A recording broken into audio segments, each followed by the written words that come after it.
que je viens vous parler d'un sujet qui n'est pas forcément le plus simple. Je vais vous parler de l'avenir de notre planète, certes, mais surtout de l'avenir du vivant de cette planète, ce qu'on appelle la biodiversité. Alors, je m'appelle Jérémy Alain, je suis directeur d'une association de protection de la nature, mais mon engagement, il remonte à très lointain. Mon engagement, en fait, il a commencé très jeune. Mon premier projet de protection de la nature, j'avais 11 ans. Et tout simplement parce que un jour, en regardant peut-être Okapi, peut-être la télévision, je ne m'en souviens plus, je vois que les rhinocéros allaient disparaître. Pour moi, la disparition de la nature, c'était pas possible. Pour moi, les rhinocéros faisaient partie de notre patrimoine. Pour moi, quelque chose qui disparaissait, c'était les dinosaures, pas les rhinocéros. Alors, bien évidemment, avec mon collège, voilà, je pars dans l'idée de sensibiliser les gens à la protection de la nature et la biodiversité sous cet axe du rhinocéros. Et puis très vite, je vois que cette passion monte, que je m'intéresse aux oiseaux. Mes parents me voient sortir la nuit, courir après les grenouilles. Je vais compter les papillons. J'aime en fait, tout simplement, ce vivant, cette biodiversité qui nous entoure. Et puis bien évidemment, à l'adolescence, alors pour faire un parallèle avec la bière, mais à cette adolescence, on me dit, mais ça sert à quoi ton travail? À quoi ça va servir de s'intéresser à la nature? Je ne m'étais pas posé la question. Pour moi, protéger la nature, c'était simplement protéger le vivant. Et comme on le disait à cette époque, on devait simplement léguer aux générations futures une planète saine. Et puis c'est vrai que cette question m'a taraudé régulièrement, en me disant mais pourquoi? À quoi ça sert en fait de préserver la nature? À quoi ça sert de préserver la biodiversité? Et heureusement, les Nations Unies, c'est pas annoncé? Et bien c'est pas grave. Heureusement, les Nations Unies, en fait, dès le début des années 2000, sont aussi posé la question. Et se sont posé la question en se demandant mais ça sert à quoi la biodiversité? Alors plein de scientifiques se sont réunis pendant des années et puis ils ont fait le même constat. Ce constat, c'était que la nature nous rendait des services, une multitude de services. Alors ils ont catalogué un peu ces services, et bien évidemment, un des premiers services, c'est celui qu'on appelle le service d'approvisionnement. Quand vous mangez du poisson, c'est de la biodiversité. Quand vous chauffez au bois, c'est de la biodiversité. Quand vous construisez une maison en bois, c'est de la biodiversité. Et puis la biodiversité aussi, c'est une source de médicaments et aussi une source d'avenir. Vous avez la photo ici là d'un ver qu'on appelle l'arénicole et qui certainement demain nous rendra de nombreux services, notamment dans le cadre de transfusion sanguine, dans le cadre de transplantation d'organes. Deuxième service, c'est celui qu'on appelle le service de régulation. On connaît tous cette histoire de coccinelle qui va manger nos pucerons. Mais c'est aussi ces arbres qui vont stocker une partie de notre CO2. Et dans un contexte de réchauffement climatique, où on sait également que le réchauffement climatique aura certainement une incidence sur la biodiversité, on a fortement besoin. Et puis bien évidemment, un service très connu, c'est le service de pollinisation. On a besoin d'insectes pour pouvoir polliniser un certain nombre de plantes, mais j'y reviendrai tout à l'heure. Alors, dernier service, défini à l'échelle internationale, c'est le service culturel. C'est le simple fait de profiter de la nature, de pouvoir avoir des paysages, de pouvoir se balader dans la nature. Et puis, si on commence à s'intéresser un peu à une science qui s'appelle l'économie de l'environnement, parce que les économies sont très vite arrivées à s'intéresser aussi à la biodiversité, à combien ça rapportait tout ça à la nature, et bien si on prend simplement l'exemple de la Bretagne, on sait par exemple que 69% des touristes qui viennent en Bretagne, c'est pas pour la température de notre eau. Dommage. C'est pour la qualité de nos paysages, la singularité de nos paysages. Et donc on a plutôt intérêt à s'intéresser de près à nos paysages, à les préserver, tout simplement pour garder certains éléments de l'économie. Alors moi, ça me suffisait pas mal, tout ça, c'était bien, voilà. Et puis mes amis très proches, qui certains sont plombiers, d'autres chauffeurs poids lourds et autres, me disaient mais à quoi ça sert la nature?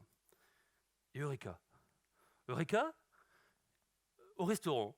Il n'y a pas très très longtemps, on était avec mon épouse en train de manger au restaurant, et puis dans notre assiette, on avait un petit plat de poisson ratatouille. Et puis à un moment, je me suis posé la question suivante, mais mon ami plombier, il est venu dans ce restaurant travailler. Mais si je partais de mon plat, peut-être que je pourrais aussi définir les emplois liés à cette biodiversité. Bien évidemment, le pêcheur, le cuisinier, le maraîcher.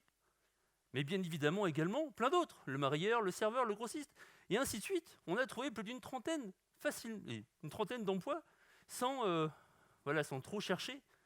Et le comptable qui travaille pour un pêcheur, bien évidemment qu'il fait de la comptabilité, mais il travaille également grâce à la biodiversité. Et puis en regardant ce plat, et en connaissant assez bien les processus biologiques, je me suis aussi aperçu que mon poisson, notamment certaines espèces de poissons, ont besoin dans leur cycle biologique de milieux sensibles et précis, qui sont les herbus littoraux. Et sans ces herbus, il n'y a tout simplement pas de poisson. Que bien évidemment, mon riz ou mes légumes poussent sous un sol, sur un sol dont le fonctionnement écologique et biologique est prépondérant dans l'importance notamment économique de ces ressources alimentaires. Et puis bien évidemment, quand on aime la ratatouille, on sait de quoi elle est faite. Et sans insectes pollinisateurs, sans abeilles, sans bourdons, pas de tomates, pas de courgettes. Alors, à partir de tout ça, et quand je discute avec mes amis, je leur dis, ben voilà, la nature nous rend des services. Elle dit, bah c'est cool. Si elle nous rend des services, on n'a pas besoin de la payer. Alors c'est vrai, vous n'avez pas besoin de la payer. Par contre, ce qui est peut-être grave, et ce qui est certainement grave, c'est l'état de santé de cette biodiversité. Vous avez peut-être entendu parler de cette 6e extinction. La dernière, c'était nos fameux dinosaures. On parle de la 6e extinction du vivant sur la planète. On pourrait le vivre, c'est presque incroyable, impensable. Et à partir de ces éléments-là, je me suis dit, mais comment présenter l'érosion de la biodiversité? Est-ce que vous avez fait attention? Est-ce que vous avez remarqué que cette biodiversité disparaissait? Alors, le truc qui est assez connu, c'est l'histoire du pare-brise. Plus besoin maintenant l'été de nettoyer le pare-brise régulièrement parce que plus d'insectes. Et qui dit plus d'insectes, dit plus d'oiseaux. Moi j'aime cette définition, la définition de Robert Barbeau de la biodiversité qui dit « La biodiversité, c'est le tissu du vivant ». Les suivis scientifiques, qui permettent notamment de voir l'évolution de la biodiversité sur la planète, ont commencé presque quand je suis né, dans les années 70. Et à l'époque, le tissu du vivant, c'était ça. C'était quelque chose où la biodiversité était présente, la biodiversité était liée, la biodiversité fonctionnait bien. Et puis, depuis 40 ans, qu'est-ce que l'on a fait? Premièrement, on ne s'est pas très intéressé à la biodiversité. Et puis, les zones humides, on a construit dessus, on ne s'est pas trop posé de questions. Et puis, les petits insectes, les petits oiseaux, ça ne sert pas à grand-chose, on s'en fout. Bon, le rhinocéros, c'est pas non plus super grave. Un rhinocéros de plus ou de moins, ça n'a pas changé la face du monde. Et puis, mon lotissement, je peux le faire ici. Il y a peut-être de la biodiversité, mais bon, ça préoccupe qui? Et puis, petit à petit, et année après année, on s'aperçoit que cette biodiversité elle disparaît. Et dans les années 70, quand moi j'avais la chance d'avoir une couverture et un tissu du vivant chouette, voilà où on en est aujourd'hui. Aujourd'hui, nous avons perdu 60% du vivant de cette planète. 60%. Alors, deux solutions. Soit on pleure, ça ne va pas changer la face du monde, soit on réagit. Alors, entre nous, moi je préfère bien évidemment la réaction. Et ce qui est intéressant, c'est qu'on connaît les mécanismes. On sait pourquoi la biodiversité disparaît. Donc si on sait pourquoi elle disparaît, et les mécanismes sont les mêmes à l'autre bout du monde qu'en Bretagne, si on sait qu'elle disparaît, on peut trouver aussi les solutions. La première cause de disparition de la biodiversité au monde, c'est ce qu'on appelle la destruction des habitats naturels. Vous imaginez aisément que lorsqu'on détruit une mare où se reproduisent des amphibiens, on va détruire en fait un habitat qui était favorable à cette biodiversité. Cette photo, elle a été prise notamment dans une zone dunaire où on a détruit cette dune tout simplement pour y faire une décharge. Mais quelques années plus tard, l'intelligence humaine a été capable de faire ça aussi, et de recréer des milieux naturels, préserver ces milieux et créer à cet endroit-là une réserve naturelle. Réserve naturelle étant un outil de protection de la nature très performant. L'autre cause de disparition de la biodiversité, c'est l'introduction d'espèces invasives ou souvent d'espèces exotiques qui vont arriver en fait dans un milieu qui n'est pas le leur. C'est le cas par exemple de la renaude du Japon, mais on en verra d'autres. C'est le cas de la petite tortue qu'on a tous achetée quand on était petit, petite tortue de Floride, qu'on a balancée dans la mare du coin parce que c'est pas forcément très très sympa. Ce geste a entraîné en grande partie la disparition de la tortue française. Et on sait, si c'est pris à temps, on sait comment réagir, on sait qu'on peut agir efficacement. Bien évidemment, on était très très fort aussi en chimie. Mais aujourd'hui, et c'est une autre cause de disparition de la biodiversité, on sait également que l'on peut faire sans. On peut cultiver, on peut faire un jardin sans traitement. Autre cause également de disparition de la biodiversité, c'est ce qu'on a appelé la surexploitation des ressources.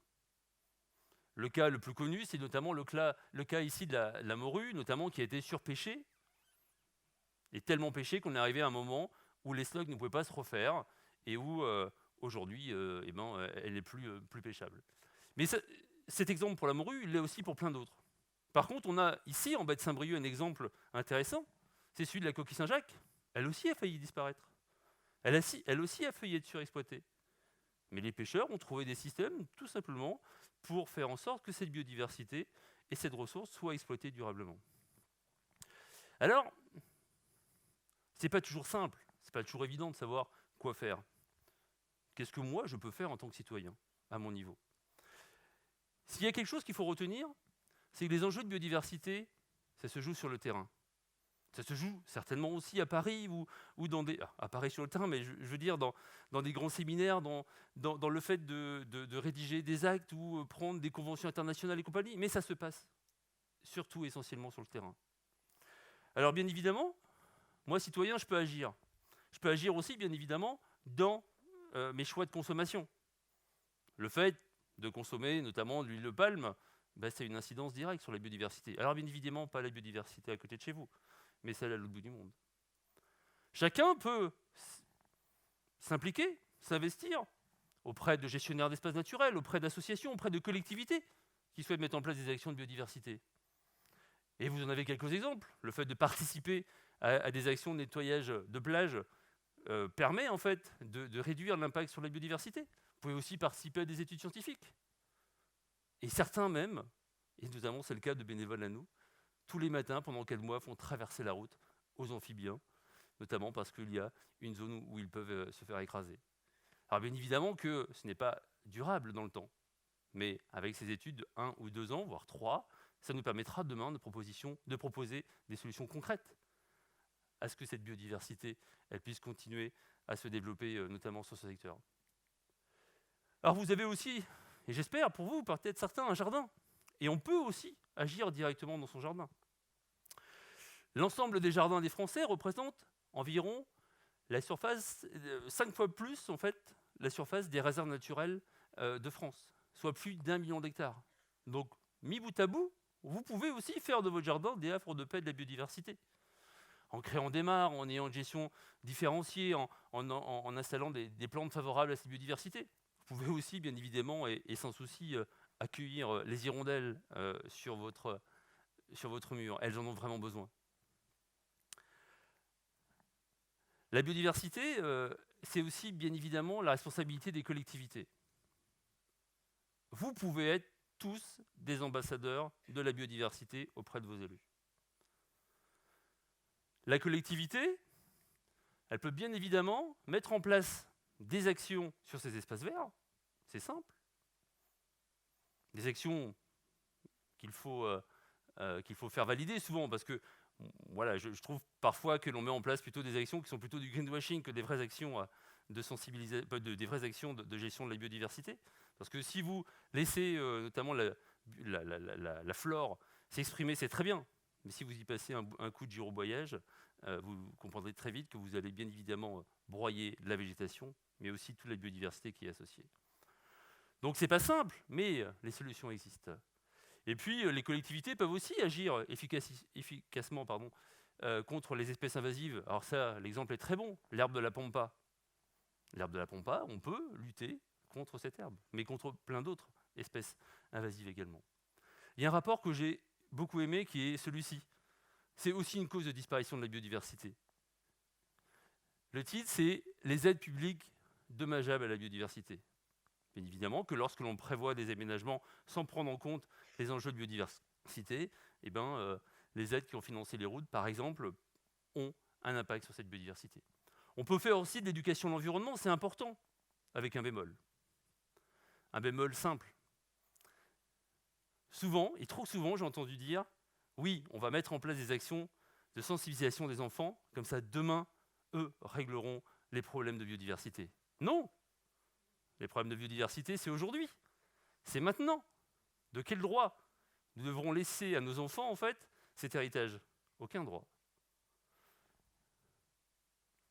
Et puis, c'est aussi l'engagement des collectivités vers des programmes plus engageants. Notamment, de plus en plus vont se développer ce qu'on appelle les programmes de territoires engagés pour la biodiversité, notamment qui émanent également du Grenelle de l'environnement, qui démontrait que, finalement, à l'échelle d'une intercommunalité, d'une commune, on ne connaissait pas forcément bien la faune, la flore et tout ce patrimoine naturel qui était présent sur notre territoire. Alors, il faut que les collectivités s'engagent, et qu'elles s'engagent à recenser cette biodiversité. Recenser cette biodiversité, ça permet également d'aménager en prenant en compte le patrimoine naturel. Et puis, ça permet également de mettre en place des actions précises, cohérentes, pour accueillir la biodiversité, pour permettre à ces espèces de se déplacer, parce que, comme on le voyait tout à l'heure avec le cas de mes amphibiens, les amphibiens, par exemple, se reproduisent dans des mares, mais vivent le reste de l'année à 1 kilomètre de ces points d'eau. Bien évidemment, s'il y a une route, une zone artisanale, et qu'il n'y a aucun aménagement qui est prévu pour eux, eh ben, la biodiversité est dans ces cas-là menacée, du moins les fonctionnalités écologiques. Alors, oui, mais souvent on me dit, oui, mais monsieur Alain, combien ça coûte? Combien ça coûte de sauver la nature? C'est une vraie question. Une intercommunalité, une agglomération qui voudrait se lancer dans des programmes ambitieux de reconquête de la biodiversité, eh ben, c'est quoi? C'est un rond-point? C'est l'équivalent d'un rond-point, voire un demi-rond-point, pour agir concrètement pour la biodiversité, pour agir concrètement pour les générations futures. À l'échelle de la France, c'est 1/10 de porte-avions. On peut, demain, si on veut agir sur la biodiversité, facilement, travailler sur des actions concrètes sur le terrain. Il faut juste un peu de moyens. Et peu de moyens, et un peu de moyens, c'est quelques ronds-points au final. Alors vous, je ne sais pas. Moi, ce que je sais, c'est que nous avons des devoirs. Ce que je sais, c'est que cette biodiversité nous rend plein de services. Cette biodiversité, elle nous donne à manger. Cette biodiversité, elle nous permet de respirer. Cette biodiversité, elle nous donne du plaisir. Ce que je sais également, c'est que cette biodiversité, elle est en train de disparaître. Que l'on peut mettre en place des actions. Alors, vous, je ne sais pas. Mais moi, pour mes enfants, pour l'avenir de la planète, je pense que nous devons essayer ce qui n'a jamais été tenté. Merci.